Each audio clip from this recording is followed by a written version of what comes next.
Hello everyone, আজকে হচ্ছে দেওঘরের day 3 আর আমরাও রেডি হয়ে বেরিয়ে পড়েছি। যাবো নন্দন পাহাড়ে। मुर्गी क्या जाने अंडे का क्या होगा, लाइट बनेगी या तभी फिर सही, दुनिया में अपना फ्यूचर क्या होगा। हाँ हाँ, हमारी फ्यूचर ब्लैक ही होगा, बट फिर भी भैया ऑलिव চিল্লিয়ে চিল্লিয়ে বেসুরি আওয়াজে গাইতে গাইতে পৌঁছে গেলাম নন্দন পাহাড়। পার্কটা ভীষণই সুন্দর আর আমরা যখন গেছিলাম পুরোটাই ফাঁকা ছিল।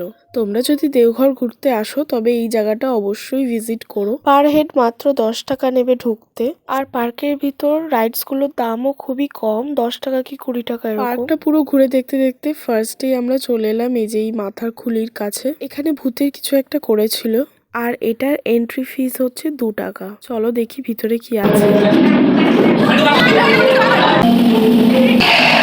প্রথমে চলে এলাম এখানেই, ব্যাংকটায় চড়ে হেভি মজা হচ্ছিল।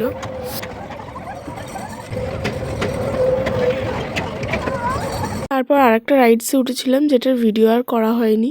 আর দেখো ওখান থেকে নিচের পুরো শহরটা কি সুন্দর দেখতে লাগছে। আর তারপর পেট পুজো করে চললাম রুমের দিকে। এভাবেই ট্রিপ আর ভিডিওটা শেষ করলাম। আজকের মতো টাটা, দেখা হবে আবার নেক্সট ভিডিওতে।